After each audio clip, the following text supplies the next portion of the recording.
Welcome everyone to Castingtolevelup, your video game movie review podcast, where we review all movies based on video games. I am your host, Ben. With the gamer Jordan.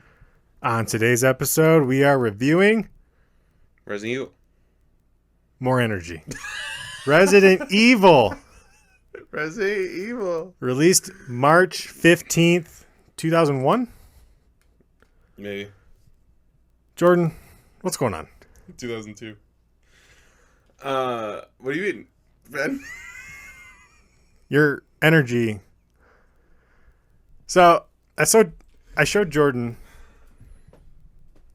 like a title screen, and there was more energy in that for a movie that is upcoming. You know what I do? A bonus episode. Bonus. You know what I do want to talk about? What? Resident Evil 2, the video game. We're not there yet. All right, what's your history with Resident Evil franchise? Because I don't think we covered that with Biohazard.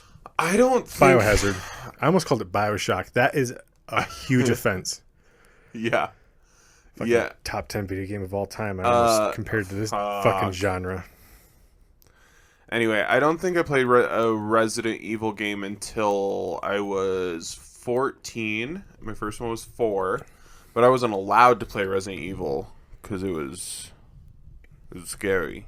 It's a scary game. Okay.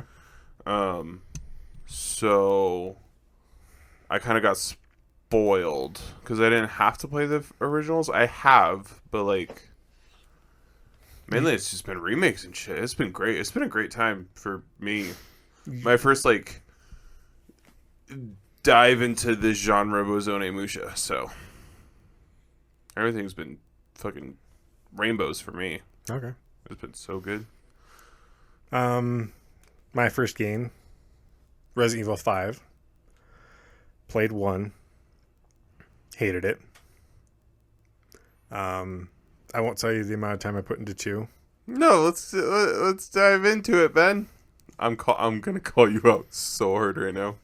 I've been busy. No, I feel like I'm gonna have a flashback to us trying to do the trailer for the show. But hey Ben, what is this podcast? It's a podcast about video game movies. Not when we initially were doing the podcast. Like it is, but like what? How do we get into like the zone of like appreciating or depreciating these movies? We play the video game. Oh. So, Ben, how much of Resident Evil 2 did you play?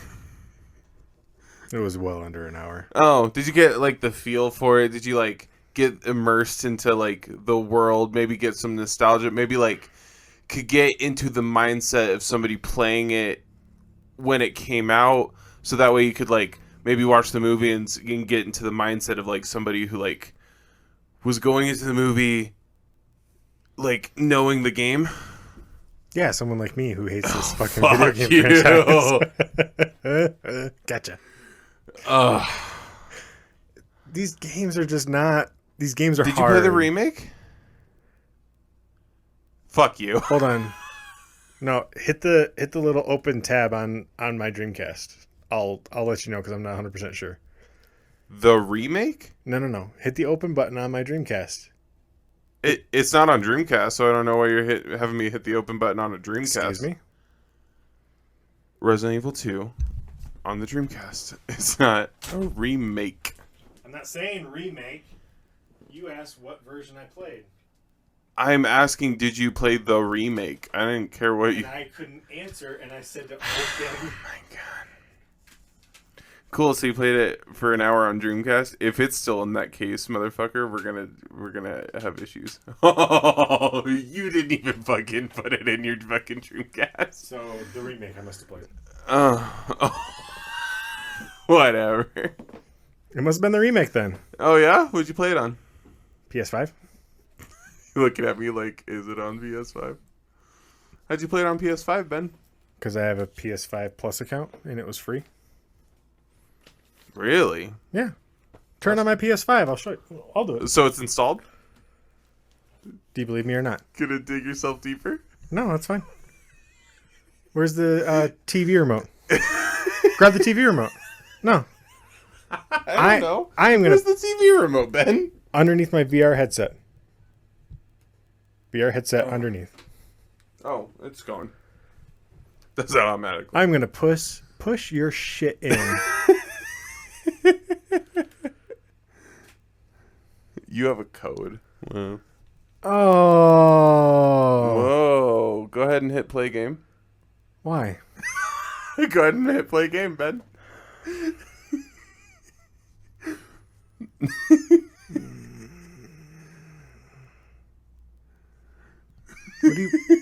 What do you want from me? Oh, you said you were going to push my shit in. Let's see how far you are. I didn't hit a save point.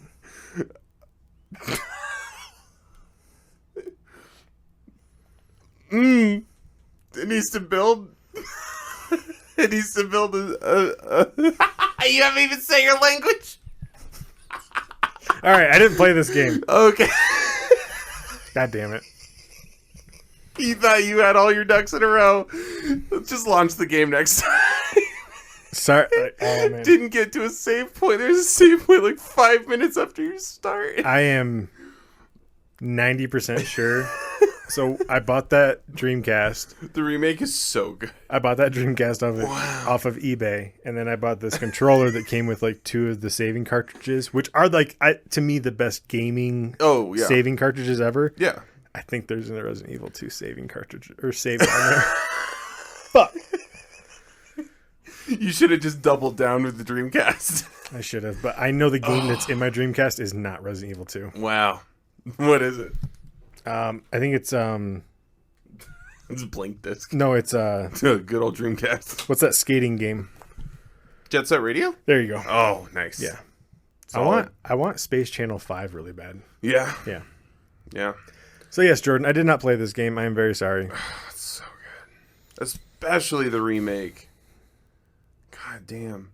So Is there certain games that that are required of me through this Resident Evil, because we've got 8 or 9 movies to watch? All the remakes. All of them. All of them. I'll play 5 for sure. A remaster is not a remake. I'll play 5. We're gonna fight. Jordan, and 7 and 8, but 7 and 8 you should be able to get through just fine. They're not good movies.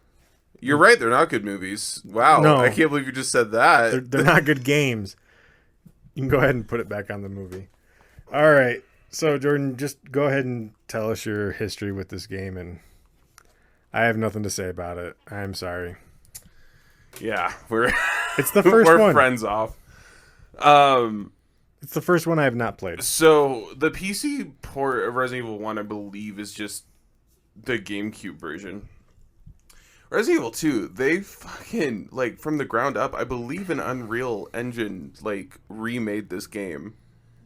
And it's so good. For the remake? Yeah. It's so pretty. I will say, playing it on a Dreamcast might be easier. Okay. The remake's hard. So are It's all a the difficult game. They're all hard, no matter what. But are all the Resident Evil games like canonical? Are they all in the same universe? Oh, yes, they're all in the same universe. Okay. I mean, I'm not saying like Time-wise, I don't know. that's different because they do like prequels and all that kind of stupid shit. Yeah. So. Okay. But they even add Ada into the remake too. But I'm also an open world gamer. Yeah, and I played fucking way too much Mad Max Fury Road for this stupid thing that we do together. So, like, you know. How many hours do you think you put into that game? Probably like 15. That's not enough. 15 hours would get you through, if you're really bad at the game, it would get you through one whole storyline. Yeah, but Mad Max is better than Resident Evil.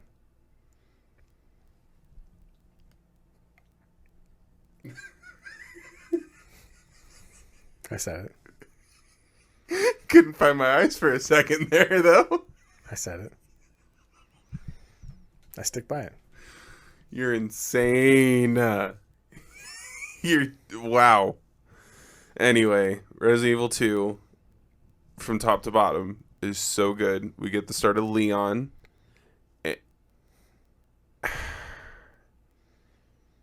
So in the remake, they fix it, but so you play as Leon in Resident Evil 4. He's very quippy. He's very like lighthearted. He's an action movie star in 4. Okay. He's making jokes. He's having fun. In original 2, he's not. He's very serious. And they had to keep most of those cutscenes, but during gameplay, he will throw out quips left and right, and it's very fun.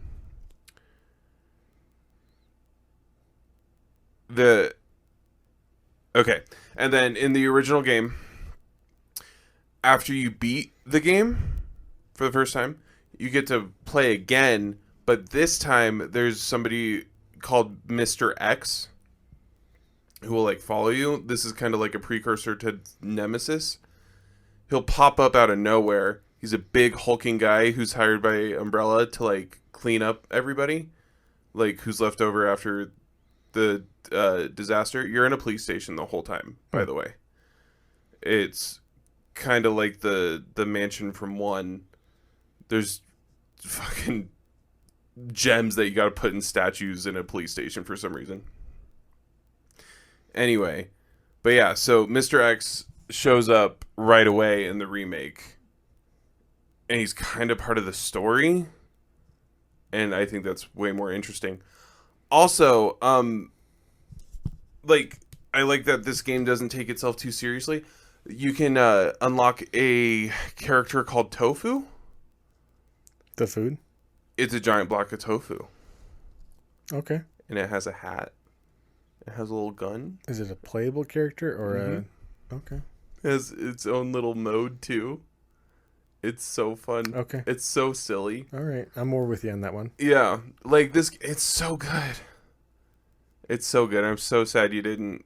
I've got even 3. fucking choose your fucking language. So that 3 means... remake is also really good. I wouldn't play... There's no reason you should play original 3, I don't think, anymore. That's the only one I got. I'll share my Steam library with you, and you can download 3 remake. But we should play the ones that are released closest to release date. Unless there was a remake. We made that distinction. No, we made that distinction on our preferences. I'll just play it on the Dreamcast. God damn, dude. Are you gonna? Are you actually gonna play it? Quiz me on it. Oh. How about that? Fuck. Alright. Fuck, that means I actually have to play it. Mm-hmm. You gotta get far into it, too. It's only like a 6-hour game. I definitely will not finish it. Oh my god. There's definitely no way I'll finish it. It's a 6-hour game. What do you mean? It's a 6-hour game if you're really bad at the game and you die to Nemesis a lot. I couldn't get through the tutorial on 4. Oh my god. Because the mechanics are such 4 dog shit. really irritates me for you. That would be like your favorite game of all time, I think. If you like got through it. 5's good. 5 shit compared to 4. Oh my god. Anyway. Is that it for the game? It's amazing. Friggin' Play it. I should have played it. I have it downloaded on my PS5. Just never opened it. both the characters are great. I thought this recording was going to be next week. Okay. Well, Anyway, I'm just saying that for it's to cover my own ass. yeah. I mean, Really good. I had to play through Tomb Raider for this show. I played through Tomb I Raider. hate the original Tomb Raider. I only played through the ice cave Anyway, because that's really all you have to do. So did you beat Resident Evil 2? yeah, Did you beat Tomb Raider? I had to go back to beat it. So no, I didn't beat it by the time we recorded it. You don't have to. Oh, I said I would. But yeah, I went back and beat it. So every single game has been... Minus our starting episodes. What do you mean? Oh, and I didn't finish Independence Day. You can't pay me enough to finish Independence Day. I don't know if you can. I don't know if the game physically lets you. Hey, I've got a physical copy. I got through I've like got a working 4 or PS1. 5 levels, so I think that's beating it. But that's on the casting level down, so Okay. that doesn't count. But yeah, everything else I've beaten. I did have to go back to Okay. Tomb Raider. All right. Well, we are going to take a little quick break here, but this will be a two-parter because this movie is a masterpiece. It is a masterpiece for video game movies. It is a masterpiece for just cinematography and every little thing in Storytelling? between. Everything. All right. Everything. So, all right. All right. And we're back. And we're back. All right, Jordan. Do you have any history with this movie? Yes. Okay. So growing up, my parents would like have people over to like watch movies every weekend, and our house was like really big. So me and whoever was left over for the weekend, because usually we would go over to people's houses Yep. to like spend the night or whatever. But whoever wasn't would just hang out in our downstairs like basement area, and we had games and movies. Like it was not like a neglectful thing. It was they were watching an adult movie, I was downstairs playing video games or whatever. And this was when I was like too young. I don't even think I was going to school yet. There were 2 scenes that scarred me from like going up to like get water or something. One of them was Final Destination. Okay. There's a scene where a guy gets crushed by like scaffolding or something, Yeah. and he like it smushes down, like he collapses in like blood and guts as the thing is crashing down on him. The other one is in this movie. There's a laser scene Yes. where people are getting lasered. I watched the whole thing, and it stuck with me. It's a phenomenal scene. Yeah, It's great. yeah, It's perfect. yeah. Okay. Okay. I don't have a personal background with this. 2002, so I was like 12. I did see it in theaters. Mm-hmm. My brother took me. But my brother, so this came out on my birthday. Mm-hmm. My brother was working. He was a CNA at the time. Mm-hmm. Oh yeah, I love this story. And my brother was in charge of, he was like the activities guy, if I'm remembering correctly. Like Oh, Aldrich's wife used to do that. he constructed bingo night. Yeah, You know, he constructed Monopoly night. yeah. And he didn't have anything. And I remember him saying, he's like, well, I didn't have like anything going on. And like, if I didn't schedule anything, like we didn't do anything. And he said he was flipping through the paper and Resident Evil was released that night. And he took one of the residents at the old person home to the movie theater to watch Resident Evil on his shift Hell yeah. and then brought them back. And the way that he describes it was, he didn't even think about it like stealing company time. He's like, oh, Resident Evil. My brother's a big Resident Evil video game fan. He just got up in a trance, took a resident with him, went and saw the movie on company time, and then came back. That's incredible. I love my brother yeah, so he's much. so good. That's awesome. And So when was the first time you watched this movie? it would have been shortly after that. Okay. After, because I still seen it. I still saw it in theaters. In theaters. Okay. Yeah.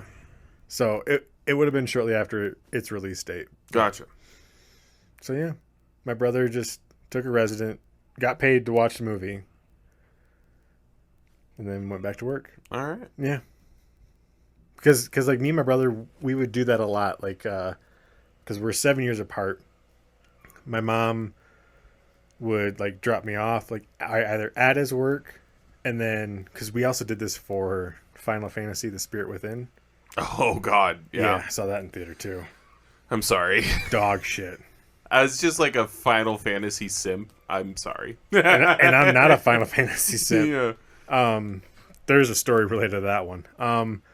But like my mom would drop me off like at his work, and then I would like his like last like hour, I would help him like finish up or just sit there and do nothing, and then we'd always go to the Chinese restaurant, and my brother would be like, we only have this much amount of time, so we can't use chopsticks. We have to use forks and spoons. But if we had enough time, we could use chopsticks. I always remember that. He would always tell me that. We don't have enough time for chopsticks. Fork and spoon. Fork and spoon. Yep. And then we go to the movies. That's awesome. Yeah, great memories. Wow. Great memories. But yeah, my brother got paid to go watch this movie. Nice. Which I think everyone should be paid to watch this movie. Yeah. Because it's that good. Yeah. You should be paid. Yeah. So you like this movie? This movie is a masterpiece. All right. I said it on the last episode. Yeah. On the closing. Yeah. You got something else to say, Jordan? No. We will fight. Because I have already put in my ratings for this movie. Shall I say it right now? Spoilers? Is it a 10 out of 10? It's a fucking 10 out of 10. Because Paul W.S. Anderson somehow can do all the cliche, like leaves blowing in the wind, all the cliche bullshit, and it fucking works. This movie is phenomenal. Mm-hmm. It's going to be the best movie we watch in this whole entire season 1. Okay. Damn. Tell me one that will beat it. Annihilation. It's a close second. It's a 9.9. Annihilation? Oh, Mortal Kombat? I thought Extinction. I was thinking of Resident Evil Extinction. No. Yeah. No. Annihilation's not the worst. I'm going to say Wing Commander is the worst movie we watched. Oh, yeah, that's true. Which we'll deal with that down the road, but yeah. So Ben, we have a problem. No, we don't. In this podcast.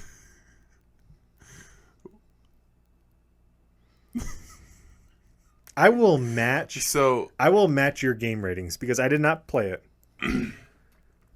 No, okay, listen. If you will hear me out Ben. for this movie as we go along. So Ben, I thought it'd be really funny to get you really defensive? Yeah. Please tell me you love this movie. So when we do this podcast, when we both really like a movie, it's not that funny. We can. I mean, this movie's not perfect. I mean, there's still so many things to No, there's definitely things to like dig. I fucking love this fucking movie. What the fuck do you mean? It's fucking Resident Evil. Okay, you had me worried. You had me worried. I'm not kidding. I was worried. This movie's so fucking good. You had me worried. Because the only movie I can think that's even close to this is Resident Evil 3. The third movie. 2's fine. Yeah. We'll get to it. Yeah. But yeah. It's there. Resident It's Evil's solid. So good. Oh, this movie's so good. 3 just brings its own bag of tricks. Yeah. Oh this my movie god. does Thank have you. a thing with the CGI, like Mortal Kombat CGI. Like Mortal Kombat was way 99? Ish. Yeah. Yeah. So like it feels like it should have better CGI than the original Mortal Kombat, and it doesn't. Yeah. But fuck, it doesn't matter. They use the CGI monster very sparingly. So we're definitely doing this in 2 episodes. Yeah. Okay. Jordan, I'm not gonna lie. I was worried. Yeah, since I showed up, I was like, oh, fucking Resident Evil. Motherfucker. And then I make you watch the fucking movie intro to where you select if you want to play the movie softcore porn of Womb Raider. Yeah. Hey, you know what? You've got some acting chops. Okay. All right, Jordan. I did do theater in high school. Let's start this I was a movie. theater kid. Okay, let's start this fucking movie. So I got movie starts, the events leading to the incident at Raccoon City. Yeah. So yeah, I'm gonna point out some stuff in this movie, like I did with Mortal Kombat, that like doesn't make any sense to me. I mean, this movie is like pro-capitalism, Yeah. like 9 out of 10. Because Umbrella Academy, they've got their fingers in everything. Oh, for sure. Umbrella Academy probably makes their own plastics. Umbrella Academy? That's a show. No, Umbrella.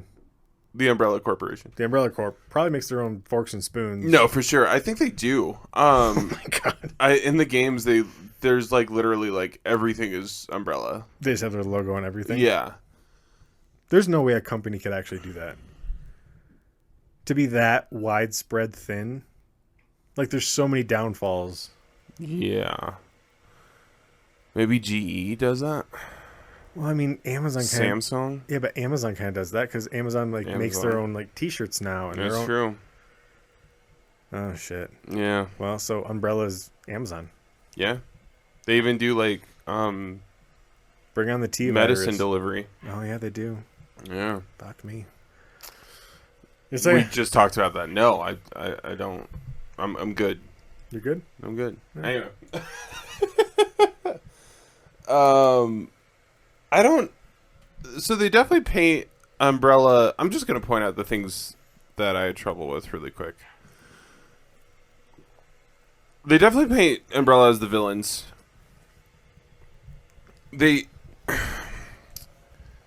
So the things that are wrong with this movie are there's too many jump cuts during the CGI monster battle. It gave me a slight headache. It was a lot. It was more than Blade. And Blade has an outrageous amount. And we should bring up this is another Paul W.S. Anderson movie. And I love him. Where like Mortal Kombat had some jump cuts, at least like they would do like long establishing shots. Like a lot of long shots. What? Okay. You can unplug that. It's probably charged enough. Okay. Anyway, yeah, they would do a lot of shots like that. In this, it does not have any of that. But there's also because this movie is pretty choppy. Yeah, there's also too many villains. Because, like, Umbrella's a villain, but they have an AI that's also a villain. That's like her own special brand of villain. And then we have the zombies that are the villain. Okay, I didn't think about this. And then there's like the main character's ex-boyfriend thing, like love interest thing. He also turns out to be a villain. And like a secret villain. And then we have the CGI villain. That's like another like version of the monsters. So we got two monsters. We got an AI that could also be considered its own monster. But take that. And that translate into how much of a badass Mila Djokovic is. Yes. Is it her name Alice? I keep wanting to call her Alice. Yes. Okay. Yes? Yes. Yeah. Yeah? Because I was getting for some reason I kept on like in my notes I kept on putting that the Red Queen was named Alice. But yes, Alice is Mila. The Red Queen is named Alice? What are you talking about? I kept on putting that in my notes for some reason. Oh, okay. My brain had cross wires. Oh, okay. So. Anyway. Yeah. So there is a lot of villainy going on in this movie. Yes. Which... a little bit overwhelming. It's a little bit. And one of the villains doesn't get to be a villain for longer than like 5 seconds. So like everyone, and it's just to show how crazy a villain the AI is. Yeah, so everyone's bad except Mila Djokovic and Matt. I don't know. He's a fucking twink. Who's she's from Fast and the Furious. Can't think of her name. Rodriguez. There you go. Yeah. But she gets to be a villain at the end too. Not by her So choice. everybody is a villain except Matt and Alice by the end of this movie. But Matt becomes one. Okay. And like storyline wise, there are a couple things I'll point out, but for the most part, this movie's just fun. It's not taking itself too seriously. It's kind of like just the right amount. Yeah, and they treat the zombies like they do in 28 Days Later, which I really appreciate. Okay, yeah. Like if you watch this in 28 Days Later back to back, you would think like the same people made it. Are you a 28 Days Later fan over 28 Weeks? I like them both for their own reasons, and I really want 28 Months Later. We're never gonna get it. I would love it. I know. So let's go into this first shot. I fucking love this first shot. Yeah. We get this zoom in. It's all black, and then we get this like slow zoom in shot of these robot controls. This guy's in a fucking astronaut costume. Yeah. Moving. There is a lot of astronaut costumes in this movie. Some like double helix tubes that just look fucking amazing. I would love those in my room. Yeah. Listeners, send them. I will create a P.O. box if you can get something like that off of Amazon or Etsy. You can see the reflection. Yes, in his visor. In his visor. But that double helix blue and green tubes that he has, they're so fucking... It is really cool. It's very sci-fi to start. He's got his own briefcase that's got 4 fucking locks on it. Yeah. Oh. This whole thing, I don't know. Paul W.S. Anderson, he has made my top 10 greatest directors of all time. Yeah, he's so good. And especially after this movie. Yeah. Because he does do dramatic scenes very well. I love how there's levelers on the locks. Yeah, for the poison. Yeah. It's the T9 virus. They like load it up into a suitcase, and the suitcase has levels on it. And then he immediately carries it like a suitcase. Yeah. So I'm not sure what the levels are there for. I'm speeding up because the Mortal Kombat one was a lot, so hopefully just like speeding it up a little bit will help. No, there's a bunch of foreshadowing in the beginning. Yeah. Which I think is done pretty subtly. It's not very like heavy-handed. Yeah. Because you get scenes of the dogs that will become a part of it. You get Which, because you didn't really play Resident Evil, did you even get to the dog scene? No. Do you know about the dog scene? No. Okay, so quick thing, that was probably a really big deal for people who had played the game, just seeing the dogs. One of the scariest moments in gaming, period, is you're going through the mansion in Resident Evil. You're thinking, like, I gotta do puzzles, I'm looking out for zombies, I'm doing all this shit. You go down a hallway. Halfway through the hallway, out of fucking nowhere, a fucking zombie dog jumps through a window. They're fast, they're impossible to shoot, and you can't outrun them. Immediately. Like, you're just walking, you're like, okay, like, I think you just got a key to get into a door. And you're like, okay, like, doing the door. Boom! Fucking, okay, you're dead. It's like, fuck! So, like, seeing the dogs in the lab is probably, like, a really, like, cool thing. Yes. No, too much. So the first part of this movie, it's a lot of foreshadowing. Yeah, there's almost like a meet cute. Like a that guy. was weird. What? The guy with the girl in the elevator? Yeah, no, it turns weird. But he has coffee or something, and he gets bumped, and he spills coffee on himself. Yeah. And he like says to the guy who bumped him, like, oh, thanks for that. And then there's a girl who comes up, and she's like, oh, some people, like, it's almost like something you would see in a meet cute, and then they get into the elevator, and everything is weird. So, Jordan, have you seen M. Night Shyamalan's movie Devil? Or no, he wrote or produced it. Yes, I've seen Devil. I didn't mind Devil. It like that whole like place. Elevator scene does does remind me of that. But so like the whole so the T virus is released in this underground base, which we don't know of yet. I want to talk about this base too But the Red Queen in a second. But the Red Queen is basically shutting everything down. She's shut the elevators down. She's turned on the water for some reason, probably just to kill people. Yeah, that's how she. And then she does release gas to people who are not in areas to like get rid of. It's just like we're gonna get one of the most. Yeah, they think it's a fire drill. Yeah, but then the sprinklers are going off. So there's two main like settings in this scene. There's the lab, which is getting flooded with water, and then there's an elevator where people are getting stuck in the elevator because there's a fire drill that's supposed to take them to the nearest floor, and it's not. It just stops, and then they're stuck in the elevator. yeah. And our first And there's no fire. The scientists in the lab are going like, "There's no fire. There's no fire," because there's like test subjects that are getting drenched. But our first cliche shot of the whole entire movie is Jordan. Do you want to guess? Go for it. It's the decapitation scene in the elevator.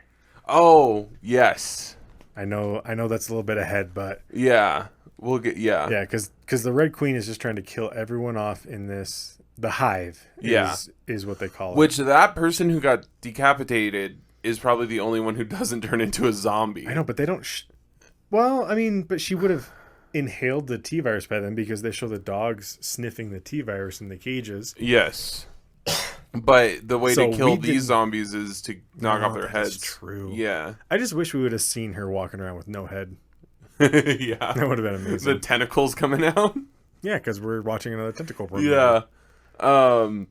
That's not till later though. Yeah, and I guess there's like an office area that is getting filled with gas. So I guess there's 3 settings. What do they do? I want to dive deep into this bunker thing here in a second. Yeah, so the girl that was going to be part of the meet cute is now going to stick her head out of the elevator. Jordan, would you do this? No. Okay. I don't trust elevators or escalators. All right. I'm So a stair guy. so the size of the hole that they're showing, Yeah. a little person could not fit through that. Yeah. And I'm saying a little person who has a growth deficiency could not fit through that. Dwarfism. You can call it what it is. I don't know what it's called.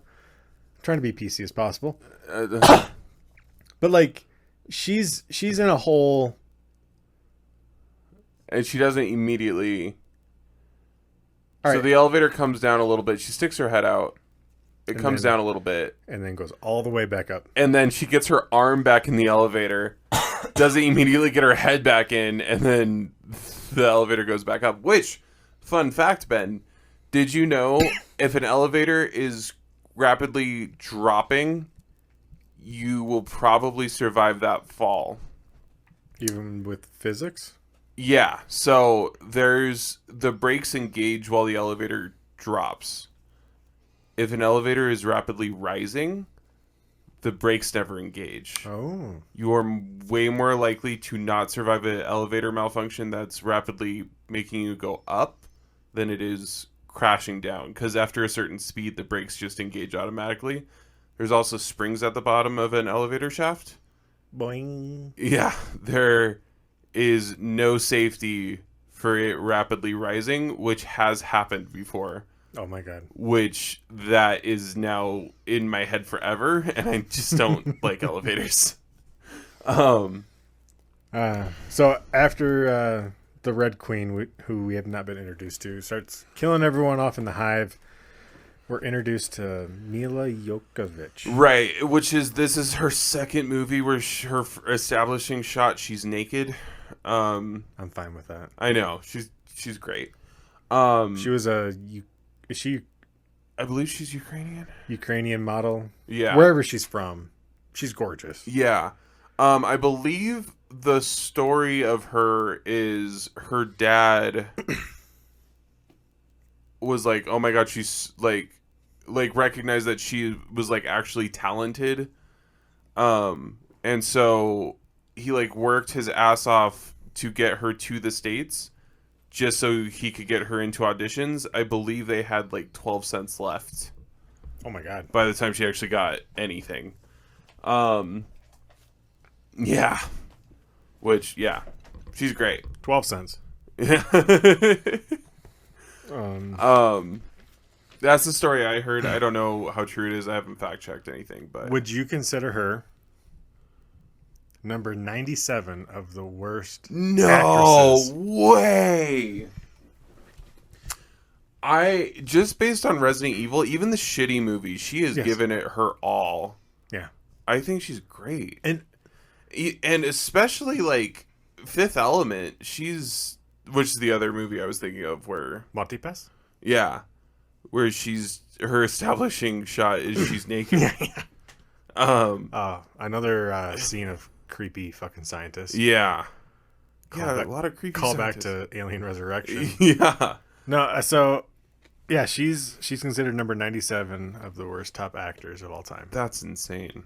Yeah. Okay, so I really want to get into this thing. We're about to go into the hive.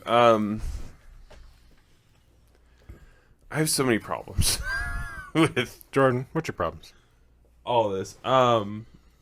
So yeah, she like Oh, and we do get cliche memory loss. yeah. We also get side boob Yeah. with nipple. All right. Can we get a little Dale and Dan for a minute? All right. Side boob, best boob. Yes. There we go. Yep. Continue. Okay. Side boob doesn't feel as invasive as like full on like It's like it's like gentle. it's like that perfect amount of tease, Yeah. and it's just Leave me wanting more. much more. Yeah. Okay. Okay. So she's like walking around this mansion. She has memory loss. She has memory loss. She wakes up in the shower. That's why she's naked. She like wipes away. But she's not wet. A mirror. Yeah. She wipes away a mirror to like look at herself. She's going through this mansion looking at all this, trying to remember anything. There's all this like white shit everywhere. So she has memory loss, but there's a note that said like have a good day or something like that. Yeah. And I don't think my first thing would be to write out the same thing that was written to see if that's my handwriting. Yeah. I don't think that'd be the first thing I would do. That is really smart though. It is very smart. She is very like I didn't think about that. she's like figuring out shit as she goes, and then she gets into a red dress, which like I don't know where the red dress came from. I'm glad she's in it, Yes. but every drawer she opened in this house is full of white clothes, so I don't know where that came from. But like with that red dress, like she looks like she doesn't like she looks like this is not her house. Yes. Because it looks like she just came out from a night of clubbing. Yes, and then she sees a wedding photo of her in a man. A man. That's a man's man. Everything's wrapped in like tarps. It looks like there's a like construction zone going on. Which that goes into what I'm gonna talk about here. This is my biggest issue with this movie. Because they don't do a great job of explaining it. She's still walking around. I'm gonna speed up here. She's walking around looking at stuff. She goes outside. It's cold. No, but you're skipping the The double leaves. But the double cliche moment where you get these like this just horde, this murder of crows just cawing, and then all this wind blows towards her. And then she for some reason, even though she's leaves, but she's very like and she knows exactly where all the outdoor light switches are. yeah. But she's also very aware of her surroundings, and then somehow is it Matt? Matt's able to like grab her out of nowhere, which makes no sense. I don't know. The fact that Paul W. Sanderson can put all these cliche shots in a movie so far, because we're at like 4 or 5. Yes. Masterpiece. Yeah. It's so good. This might be like where all this shit like started becoming cliche. I don't know. I mean, we did have a couple before. This is my favorite shot. Oh, that shot right there? No. I stopped right at an upskirt panty shot. That's not what I wanted. That's not my favorite. You should I'm have kept sorry. it. You should have kept it. Why does it not go back, but it goes forward? What the hell? No, this is straight out of 28 Days Later with the broken window thing. Because we're thinking zombies. Because we came into Resident Evil knowing that it's a zombie movie. And this is straight out of 28 Days Later. There's this shot at the end of 28 Days Later. One of the scariest shots is they're all in the army mansion. Okay. And the final attack starts with zombies like crashing through the window in a shot that looked exactly like that. And I love that callback. Are you talking about SEAL Team 6? Arriving at the mansion? In 28 days? No, right now. Oh, yeah. Yeah. Yeah. So, yeah, this is Umbrella Corp's version of SEAL Team 6, which Umbrella has its own army. It's a pharmaceutical company. So, it literally does everything. is this another bad security thing? So, this mansion sits on top of the hive, and they're the first line of defense into the hive. Yeah. So, here's my big problem. Go ahead and pause it. Yeah. I got a lot to talk about. So we saw, how many people do you think were in the hive that we just saw? Because we probably didn't see the whole entire hive. Right. There are so many fucking people. Hundreds. Yeah. Say what, 200? Yeah. Minimum. Okay. Yeah. Where the fuck is that parking lot for all of those employees? Dude, okay. I got to talk about this. Because that's in my notes. Do they sleep in the hive? Do they leave the hive? But they never show, like, quarters. Right. Okay. This is the only entrance, as far as we know, Yes. in or out of the hive. It actually is the only entrance because that's what they show in that little 3D Yes. stupid printout. The front, to hide the hive, this huge underground bunker that has 200 plus employees, Easily 200. is a mansion. Yes. I was probably modeled after the Spencer Mansion from Resident Evil 1. Like the game. And then they put 2 Umbrella agents in the house. Yep. That then they like tarp up everything so it looks like a construction zone, which might invite contractors to come. That's fine. Yeah. That would allow some people to go unnoticed going in and out of work every day. Yes. Not 200. No. And why are only 2 people living in this fucking mega mansion? Even if you were to have a shuttle bus, so like let's say there's a parking lot 15 miles away. I'm trying to think of how many kids fit on a bus. Yeah. 40, we'll just say 50. Yeah, maybe. So you're Yeah, talking maybe. 4 yellow bus size. Yes. At the very least 2 Greyhound buses. Yeah, and like why is it so Umbrella like makes 2 agents get like fake married as part of their cover for why they're living in this mansion. That's now under constant construction. Yeah. No neighbor is like, "Hey, what do you do for work?" Yeah. Cuz like you have so much money, obviously. I mean, if this movie was made today, they could say crypto. Yeah. Back then, what? Well, this is some old like money. Well, like I guess they would say oil or internet boom, I guess. Yeah, or I work for Umbrella, like as part of their pharmaceutical rep or something. But like, you never leave the house. Yeah. There's a lot. That's the biggest plot. Yeah. Hole. Also, why is there only one entrance, and why do you put a mansion on it? Like, yeah, because if you dig a your hole, Umbrella, like, just fucking be like, yeah, this is a fucking Umbrella lab. Don't go in there. Even when you mine, like if you're mining for minerals, dude, for real, you create air shafts, but those can also be used as escape routes in cases of emergency. When I watched it, thought of the power company who are like, how much power is this one mansion using? Oh my god. Because Umbrella would have to create their own power plant. Right. Which maybe that's what they did. I mean, oh my god, in this movie. But like,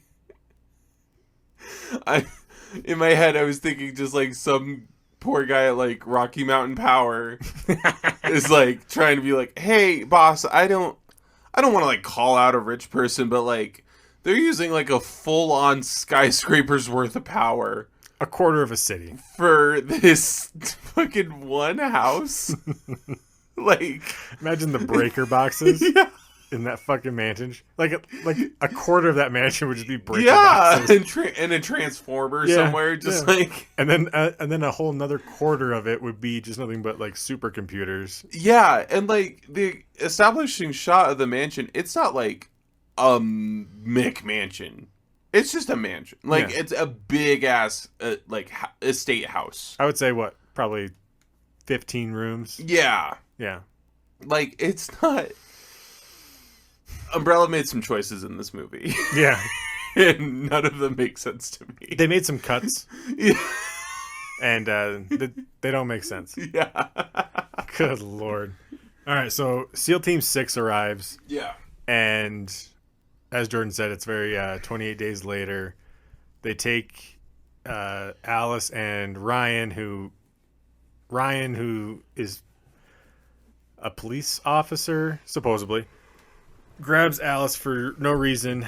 Flashbang arrives, and now they're interrogating. Oh, you mean Matt? Matt, yeah. Yeah. So they're interrogating Alice and all that kind of stuff. So this Umbrella Academy, Umbrella Corporation. That know everything when they break into this house. Yeah, so they know that Alice they piece together everything so fast. Yeah, and they know that Alice has memory loss. Yeah. Like, because the head honcho, like the team leader, is asking for a report, and one of the other team members go, well, sir, she probably has amnesia from this gas. Oh, so the main entrance is behind a wall of mirrors. Yeah. Wow. What's his name? Is it Ryan? Yeah, which, like, when they walk into work, this is a workplace hazard. There's boxes and bioweapons and all sorts of shit that they just walk past. I saw biohazard stickers. Yeah. So the guy who, what's his name? Ryan? Matt? I don't know. I can't call him Ryan. So Matt, he says that he's a new transfer. Yeah. And they say that the police in this area are reports, incompetent. No, the reports are like not up to date. Oh, okay. But the guy says the police in this area are incompetent, yes. So it could make sense. So they still drag him along. Yeah. Which I don't know if anyone would do that. I think they would just tie him up and just leave him somewhere and then they come would back to him. also do that with Alice because she has memory loss. Why would you take... But her memory should come back. And if she's a part of Umbrella, they would take her with her. But they wouldn't take Matt. I think they would leave them both. If you're doing something like this, like it makes more sense to take Alice than Matt. Yes, for sure. But I think overall they would leave both. And then we get Michelle Rodrigo just being hot as shit all the fucking time. Jesus. No, yeah, in this movie, man. This and Fast and the Furious 1 is like top tier. Michelle Rodriguez. And she aged really good too. Like, I'm not saying... No, she looks the same now. Yeah, I'm not saying that now she's like lesser. I just like this movie, like... She looks the exact same. I know. I'm saying like... It's 20 years and she looks the exact same. It's because she's not white. Yeah. Yeah. But God, like everything she does in this movie, I'm just like, you're pretty. Ball buster. Yeah. She is a ball buster. Oh, for sure. So hot. And she has the best line in the whole entire movie, which is delivered within like the first 20 minutes. I don't remember who she tells it to, but she just goes, "Blow me." Yeah. Oh my God. Yeah. Fucking Michelle Rodriguez. Yeah, and she also has a back and forth with somebody. She like spooks one of her team members and goes like, "Oh, did I scare you?" And then she's like hot wiring this train so they can get deeper into the hive. And so the same guy comes up and goes, "Boo!" Yeah. And she's like, "Ah!" Just a stupid jump scene. Yeah. And then he's like, "Oh, did I scare you?" Yeah. But like, I hate that scene kind of because like hers was unintentional. Yeah. and she made a joke of it. But you also knew it was coming. Yeah. Yeah. And then he did it kind of out of revenge.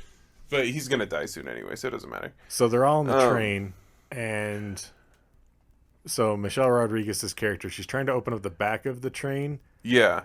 And what we find out is Alice's husband falls through the door.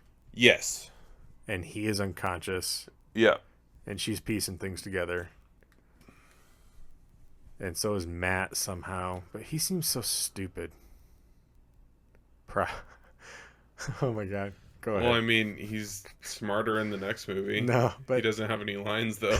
So Alice takes off her wedding ring when she sees her husband. Yeah. She looks at the engraving. I didn't write this down. She looks at the engraving on her ring, and it says "Property of Umbrella Corporation." Yes.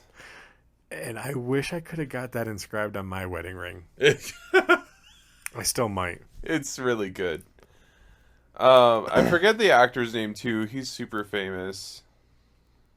He just reminds me of like a version of Thomas Jane.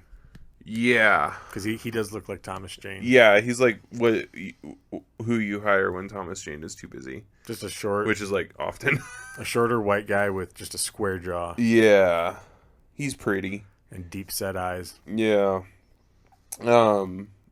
Yeah, I forget his name. Did you ever watch The Following? Mm-mm. It's like a cult show. It's really good, but he's like the main cult leader. Yeah. So they finally reached the entrance of the hive after the train ride. Alice is wanting some information.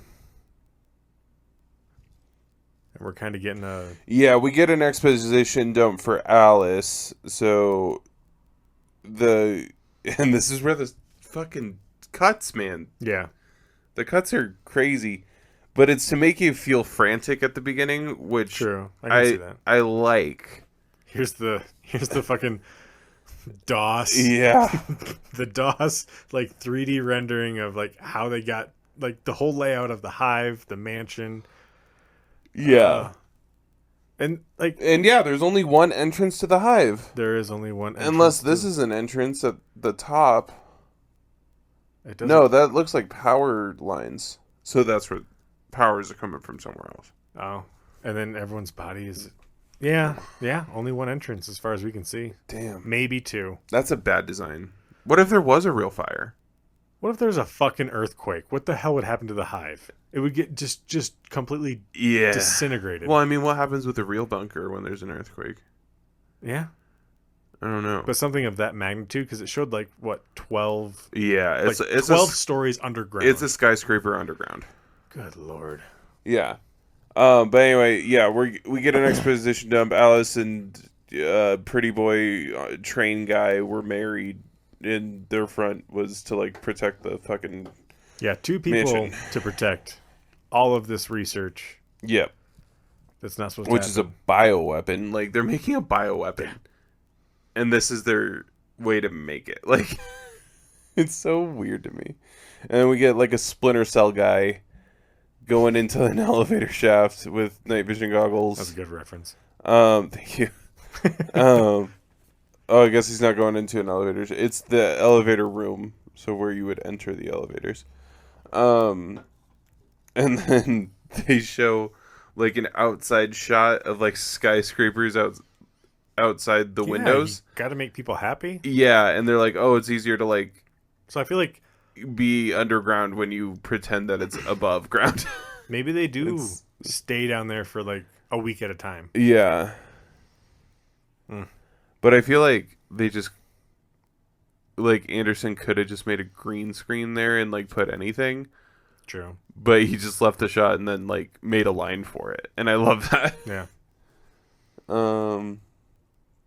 So yeah, now they're going down deeper into the hive. So they're using the stairs like smart people. So their main objective is to get to the Red Queen and shut down the hive, right? Yes. Yeah. Yeah, so the Red Queen is an AI, and they gotta shut her down. I have a note here. It says 500 people, so 500 people must have been referenced. Okay. Damn. So 500 people in the building. Yeah. 500 people in and out of a tiny ass dinky mansion. And let's say 100 people can fit on a Greyhound Yeah. at the most. That feels like a lot. 5 Greyhounds? That on a Greyhound?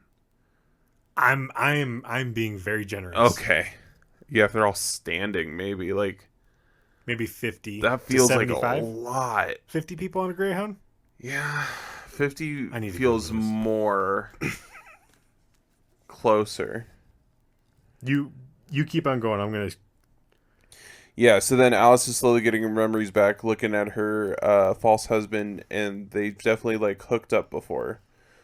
So there is definitely some real feelings going on. They had sex. They did. They hooked up big time. And Alice is like, I don't know. I don't know. Everything feels weird. And Matt's looking around like he doesn't know anything that's happening ever. Matt does drive me a little crazy in this movie. Is it 100? It's in 50. Greyhound? It's 50. Oh, it's so 50 10. Greyhound. 10 Greyhound buses. 10 Greyhounds. Sorry. And how do you explain 10 Greyhound buses Unless going they're- in and out for your construction site for your mansion? Yeah, people dressed in khakis and Yeah.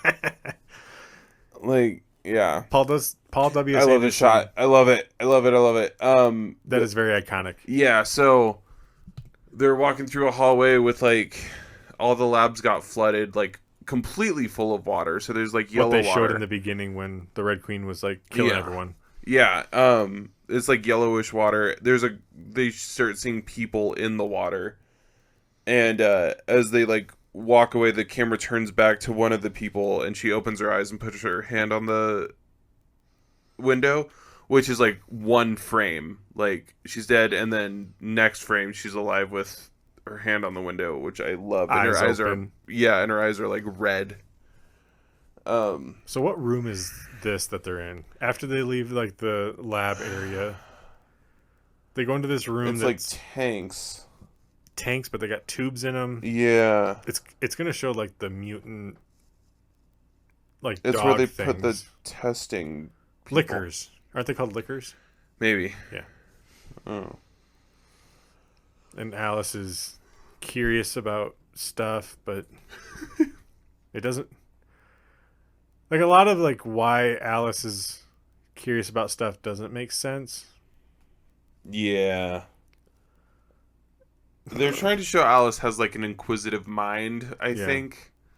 But she just kind of always looks like she has no idea what's going on up until people actually start dying, and then she kind of snaps too, which I love. I do love this movie. Yeah. But they get another shot where they show the outside of the hive, and then we're finally getting to the laser room scene. Yeah, this is the scene that fucked me up as a kid. Oh, so they're trying to hack into the Red Queen, and they get her defenses down. Yeah. Somehow this human hacker guy out hacks an AI for her own systems. Yeah. And he thinks after 10 seconds oh, I did it. And he's even shocked. But his mentality throughout the whole entire movie, he looks like he faked his way to his job. He does. Okay. Yeah. Okay. No, for sure. He did one computer science course and was I'm gonna go apply for Umbrella. Which this I almost scene, called it Umbrella Academy too. So this scene doesn't make sense because the guy who's leading this SEAL Team 6, he takes all of his team except one person, the hacker, into this room, which they don't know that is secure. Right, because Rodriguez and other Matt, Yeah. JD. JD, yeah, there's 2 other soldiers that he doesn't bring into the room because they're watching. They're standing guard. But the guy who's running this team takes so the team that's split up, he takes all of them except one, which does not seem like a good, with 2 civilians. Yeah, with a bag that 2 people are carrying. This also I love. This is about to happen. So they get stuck into this room, obviously, because the The Red bag's Queen never just cut. like lured him in. Um, and then like the Red Queen shuts them in this room, and then lasers start coming out. And I love this scene that's about or this thing. Yeah. So this guy gets his fingers cut off, and then this is cool. Um, The lady gets her head cut off lady gets her head cut off with a camera pan showing the cut. So it slowly. starts at the back of her neck, and then the camera pans slowly, and it slowly like goes forward through her neck. But one of this guy's soldiers gets his fingers cut off. They're still in this sealed off room. They hit the ground, and before they're out of danger, before anything about their situation has changed, he goes, "Medic!" What? Get out of the room, sir. So there's like three. Megan is so confused right now. So there's three different Megan's variants. gonna come up and be like, "I heard somebody called medic." So, Oh no. so there's three different variances of the laser. So one just goes straight across, cuts the lady's head off, cuts the guy's fingers off. Yeah. The second one that comes across. Oh, this was another thing, but I think it's the Red Queen having fun. But go ahead. Oh yeah. So the guy, he's like watching the laser. It's like at his ankles. He jumps. It cuts at his waist. Yeah, it then- like goes straight up And through then, him. and then it goes even higher to go after the guy who's leading this SEAL Team 6. And he pulls himself up at the top, Like does a a plank. fucking champ. does a plank, Yeah. cuts his knife. Yeah. So then he drops down, and then he's waiting for the third laser to come, and then it turns into this net. Yes. And the one thing I've always thought about this, And this is the scene that really fucked me up. so the net of lasers that comes through and cuts him, when it goes, like, they show like his face and his eyes being cut. Yeah. His eyes always remind me of like a little bit of undercooked eggs. Oh yeah. I've always thought about that. Yeah. Always. Every single time. But then they end up getting through because the hacker finally gets through after all of his people Die. die. Yeah. Cliche. But yeah, I know the guy getting net cut is the scene I watched. Like that. Oh, that was what caught that it. would be traumatizing. Yeah, that got me. Because right when he shuts, I guess I watched the whole scene, but that part really stuck with me. because as soon as he actually shuts down the lasers, like the lasers like start to shut down right at the end of the guy who leads this team. This movie's just nothing but cliches, and I love it. Yeah. But it's done so well, and I don't understand how. So, I thought about this. I think it's well done. I also thought there was a lot of cliches, but when the zombies come, it stops for a long time. Yeah. Like they treat them like real monsters. Like, hey, this is campy and it's fun, and then it's like, oh, no, this is why you came here, and I made sure to like make this like the scare. Like everything up until this point, like the laser scene, that's freaky. Like Umbrella as a whole is freaky, but when we get to the zombies, it's scary. It like is. it's like he's not pulling punches. Like every scene with them is like really like And the way that Paul W. Sanderson does the zombies, because they're not like runners and they're not fast, but they're so relentless. yeah. It's like yeah, you could drive 100 miles away from them and try to take a nap, Yeah. but they're going to catch up to you. And I like that he went with the Hive for this and not the Spencer Mansion, like because like a long hallway with one of these zombies wouldn't be scary. Yeah. Closed up like storage rooms and labs and like office areas, that suddenly becomes very scary. Yeah. Cuz like you can outrun them. Sure, there's not a lot of space to run though. Yeah. Like he makes it very like claustrophobic. Well, Very yeah, fast. because you can't just find a window and just run outside. Right. Yeah. So yeah, the Red Queen, they finally get through the laser hallway. The Red Queen is shut down, and all the doors are unlocked. So the Red Queen is actually trying to shut everyone in. even though she was trying to kill everyone Yeah. that came in. So good. So she was making it more secure. Otherwise, and then we get a bunch of shots down hallways, and we start seeing some shadows and voices, Yeah. and no one knows what's going on. And then hacker guy gets the T virus, I assume? That's what that is? Michelle Rodriguez is cleaning her nails with a Bowie knife. Yeah. Just fucking badass. Jeez. Yeah, why didn't they leave Matt just like tied up at the mansion? Because like they leave Michelle Rodriguez. He's a liability and now. Another person to like guard him in the tank room. And this is where she gets bit. If Matt doesn't come, Michelle Rodriguez doesn't get infected. Fuck you, Matt. Yeah. Matt, you're the worst aspect of this movie. He really is. Yeah. Also, well, we'll get to that, but So yeah, we finally get our first zombie scene. Michelle Rodriguez is hearing some like clanking, I love it. She goes to like see if he's okay. and then she gets bit right in the crotch of your thumb and your forefinger. Yeah. And just act like she even says that like he took a chunk right out of me, or she took a chunk right out of me. Cause like that's a lot of flesh That's just a lot like of meat. gone. Yeah. Michelle Rodriguez does say though she's possessed. Yeah. JD shoots a zombie in the leg, just kind of is confused. Yeah.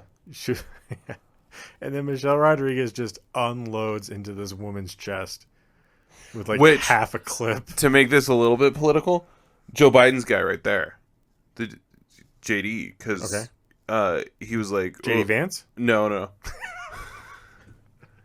He was saying like, oh, what if instead of training police officers to shoot in the head like Michelle Rodriguez did, like what if we shot him in the leg? Well, Michelle Rodriguez didn't shoot in the head; she shot in the chest. Yeah, that's true.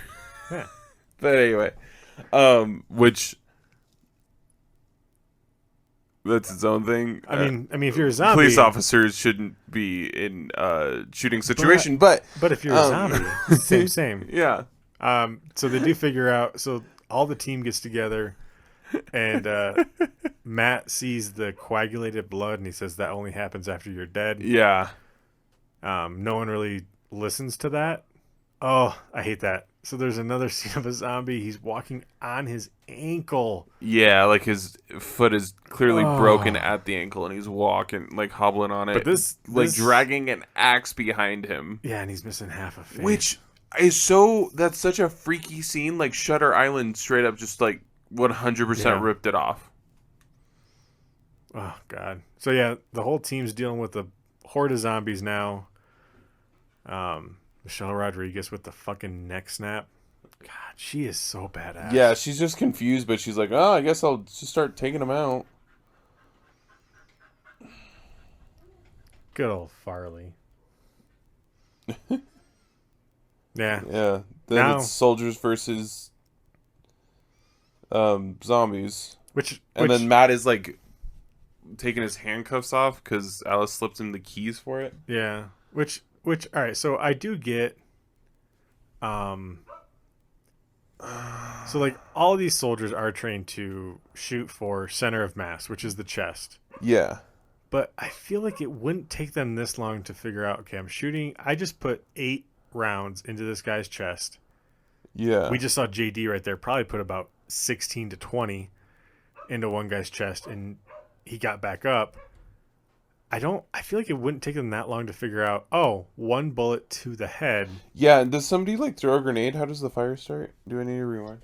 No, there was like a line shot that started the fire. Oh, okay. So now there's a fire, but now there's no more An underground fire. Because The Red Queen is deactivated. Yeah. And then now they're trying to get to an escape route through an elevator. Nervous dude who got his job because, I don't know, he either knows someone or blows someone. He's a white straight male in 2002. True. Shit, it's not much different than 2024. He showed up like, hey, Ah, is your computer plugged in? And did you try to restart? Yeah. Power down. Have you tried turning it off and on again? He showed up with that in the interview, and they went, ooh, you got it. You got the job. So once they unlock this elevator, JD gets sucked in by a bunch of zombies That inside were an elevator. waiting.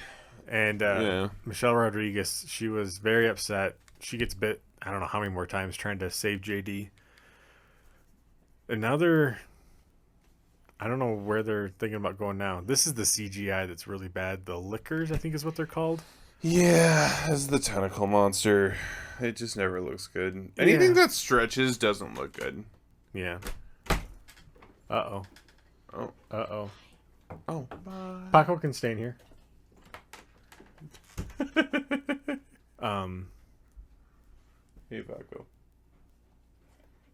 Hey, Fran. yeah, what's Alice trying to... She's gonna reactivate her, the Red Queen.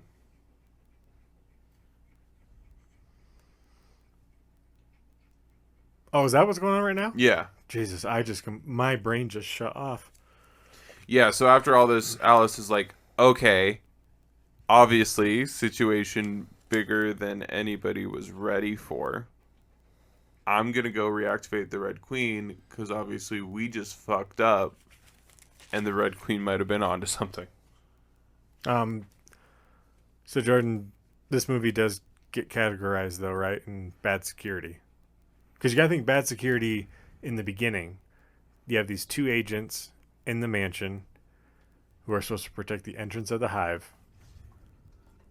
SEAL Team 6 comes in very easily, like there's no warnings, there's nothing.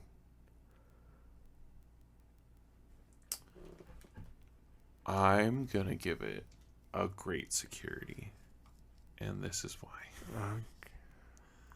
Somehow, You better pause it now because we're coming up on the dog scene, which is going to be our halfway mark. Umbrella somehow has kept this under wraps. So they are good security. The only reason that SEAL Team 6 got in, theoretically. I love that we're still calling them SEAL Team 6. Yeah. Theoretically. And I'm proud to be an American. Go ahead. Is that one of their security guards went rogue. However, like he went rogue, so the But Red Queen had Umbrella to... didn't know about that. No. Bad Okay. security. Yes. Okay, hang on. Okay. I'm keeping my ticks. Yeah. Here we go. Oh, here we go, listeners. You tell me good security, I'll tell you bad. They did not know about the mole. Go ahead. Yes, which was one of the security guards. So, like, that's... No. The mole was Alice giving information to the lady who worked in the office part of the hive. So both are security guards for the mansion. One was the security guard into the entrance, but keep on going. The husband and wife that they set to guard the mansion, Yes. one of them lets the T virus out in the lab. Bad security. So they're both moles. Right. Well, one of them is trying to steal the T virus for selling it. Yes. Alice, I guess, is going to give it to the government. That's never really disclosed I as far as I know. know in any other movie. I know. I don't understand why she was trying to get it. But anyway. We do have the Matt scene coming up where he tries to explain. So what I his think that might be sister- bad security. However, we have the Red Queen, who as soon as the T virus Yes. happened, she shut everything down, I'll give you that. killed everybody, Okay. and sealed everything. So even when SEAL Team 6 came, everything was still locked down. The Umbrella's own security Can I say made that security situation worse. I will give you Red They Queen. had everything. I will give you Red Queen. This SEAL Team 6 is insanely incompetent. Yes. They're basically the people who fell from their little ropes in Lara Croft and were flailing around trying to shoot. They were able to infiltrate the hive Yes. and shut down the Red Queen. So, point towards bad security. But only because they had... We I are think... 3-1 right now. Okay. Give me more. So I think SEAL Team 6 doesn't count as security. I think Red Queen No. and Alice count as security. I'm saying those fucking Looney Tunes' Yes. ability to shut down the Red Queen shows how bad the security was and how easy it was to shut down. But if the Red Queen wasn't already being a fucking goat for security, she could have defended herself better. She can't be a goat. the fucking silly fucking SEAL team of 6 were able to shut them down, and they didn't know what the fuck they were doing. One guy probably doesn't even know how to turn on a goddamn computer, and he was able to fucking hack her and shut her down. Only because he had umbrella codes. That's bad security. I think these are bad soldiers. So he finds a notebook on the floor. I would call SEAL Team 6 their soldier division. I would call Alice and the Red Queen security division. But they were able to hack her and shut her down. But only because she's worried about the rest of the hive. I think she defends herself better if the T-virus isn't released and she's trying to protect that hive. Okay, hold on. Oh, boy. Here we go. Her laser hallway. Yeah. If she just ran the fucking netting all the time, and if she had better... That's true. And if she had better firewalls, so the guy who didn't know what the fuck he was doing, he looked like it was day one on the job. It's true. The hacker. He didn't even have fingerless leather gloves. He wasn't a hacker. This is 2001, 2002. He should have had fingerless fucking leather gloves. He hacked her. I'm not putting this movie on bad security. It is bad security. I don't think so. It got hacked easily. They had to have Paco. full-on military people to get in. My dog, he is 99% anxiety and 1% dog, could have hacked the hive. So here's the thing, though. How many people get out of the hive? Matt and Alice. And then what immediately happens to them? But the only reason why that many people die is because they release the zombies. Yep. So, like, even if the Red Queen fails, security's still good because now they got zombies protecting the hive. The Red Queen's not banking on that. I know she's not, but, like, there's a failsafe. And the failsafe is a zombie horde. I think the hive has good security. Unintentionally good security, but good security. If me and you could hack into it, is it good security? If we're immediately eaten by zombies, yeah, it's good security. But we're able to get into it. Yeah. It doesn't matter what we're trying to do. If we're able to get through one firewall, like, okay, so let's say I set up firewalls, and you get through, like, let's say I set up 4. You get through 3 of them. And after the 3rd, I know where you're located. I know your mother's maiden name. I know everything there is about you. And you can't get through my 4th security, like firewall. That's good security. All right. Now I can destroy you. Here we go. All right. Listeners. The fourth security wall here is the zombies. I do not agree. All right. So listeners, when this episode is released, there's going to be a poll on Spotify if this movie has good or bad security. And I also want you to email. I also want you to email to castingtolevelup@gmail.com if it has good or bad security. We are way more active on Twitter now. I'm calling it Twitter. I'm not changing it. Also, I do want to point out hang on real quick. If I am a security person setting up security for, like, let's say Microsoft. I'm not saying what they set up is bad or good. Hang on. The only other person if the only other person that can hack into it is another Microsoft employee, good security. Okay. Listeners, it's not some rando getting through. Submit on the survey on Stitcher and email us at castingtolevelup. I am saying this is bad security because the Looney Tunes crew with fucking semi-automatic rifles can hack and shut down their security system, makes it bad security. And Jordan, you're saying it is what? It's good security. Even though it's been shut down. Because they were sent in by the rest of Umbrella Security that doesn't know what's going on yet. We'll let the listeners decide. I think this is, if Microsoft had to hack themselves, they could do it. But Apple's not hacking in. Okay. I'm not happy with you right now. And the failsafe is fucking a zombie apocalypse. That leaks onto the entire planet. Yeah, that's not really explained. It's not even explained in the sequel, really. Like, she's like, oh, it came from the hive. How? At the end of the credits, you see her grab a shotgun out of the back of a police car. No, I know. There's just like, I don't understand how it got out further. Well, if we go back to Biohazard, Maybe they do explain it in 2, and I'm just not thinking of it. We get Valentine in 2, though. Should we finish this dog scene and then call it an episode? Yeah, let's do that. Okay. Iconic dog scene. There's So- a few iconic scenes in this movie, and this is definitely one of them. So Alice somehow gets separated from the group. I don't remember how that exactly happens, but she finds herself at the canine corral here at good old Umbrella Corps, the Hive. Yeah. And she's looking around. All the dog cages are open. So maybe the but they're being- previous scene, they just went to a safe room, because, Maybe. yeah. But it shows that I don't all think the she's waking up the queen But it yet. shows that all the dog cages have been opened from the inside out, and there's a bunch of flesh. And then we get to see a terrifying Doberman Pinscher that is covered in just fleshy flesh. Yeah. And I guess I do have a thing from IMDb. See, So the dogs were really hard to do these shots because they covered them basically in like edible stuff. yeah, and then they kept eating Yeah. it. Yeah. Yeah. Like a dog would do. Yeah. So, I want to point out for this scene, it's not jump cut crazy until we're fighting a human again. Like, the shot for the dog is really long. Yeah.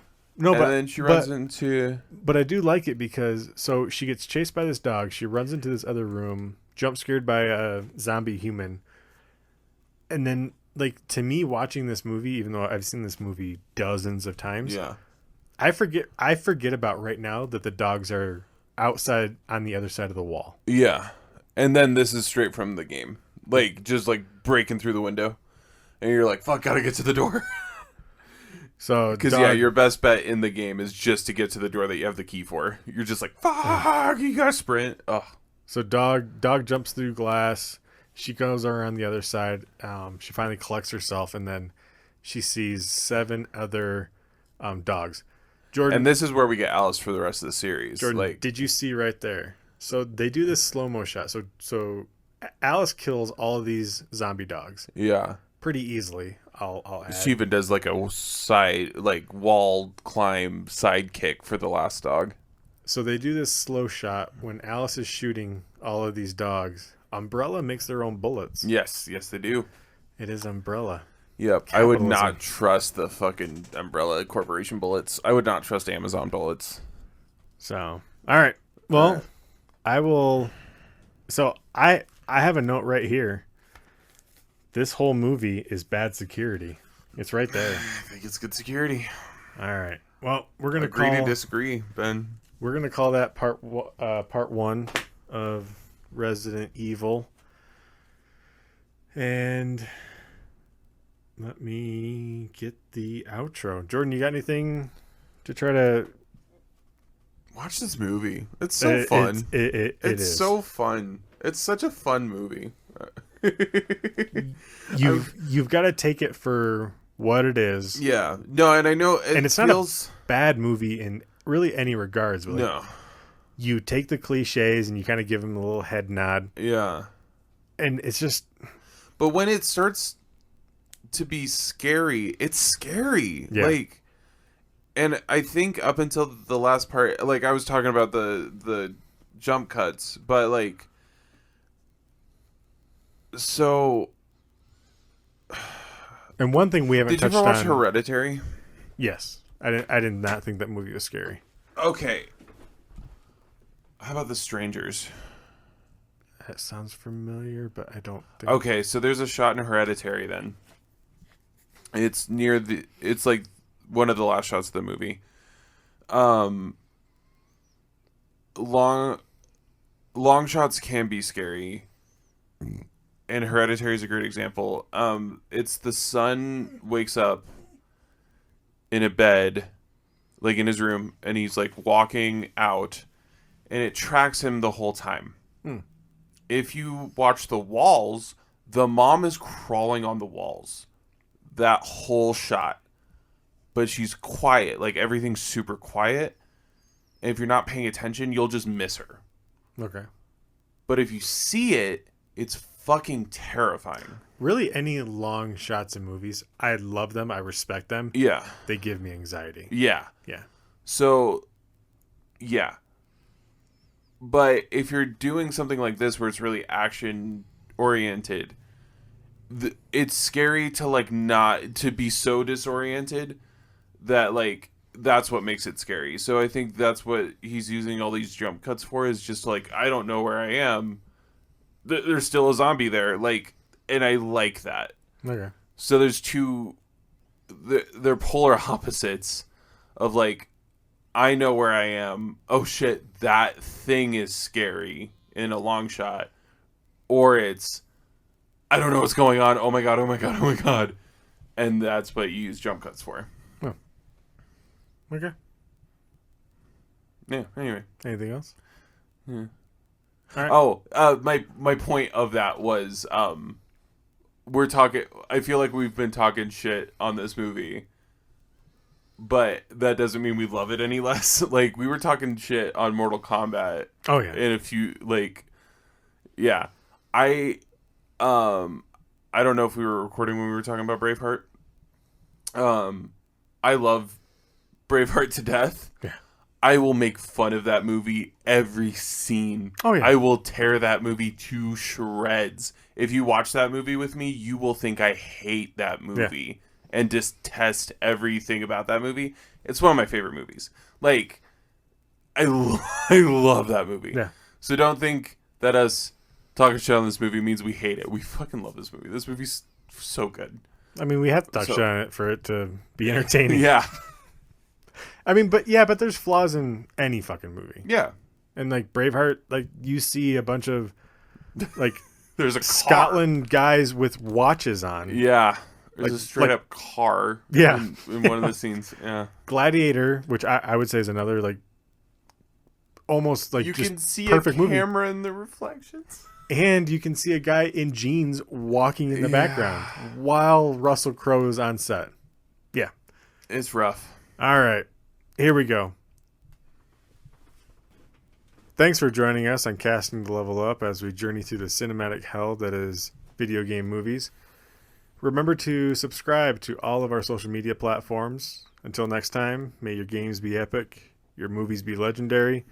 Game on, laugh on, catch you at the respawn.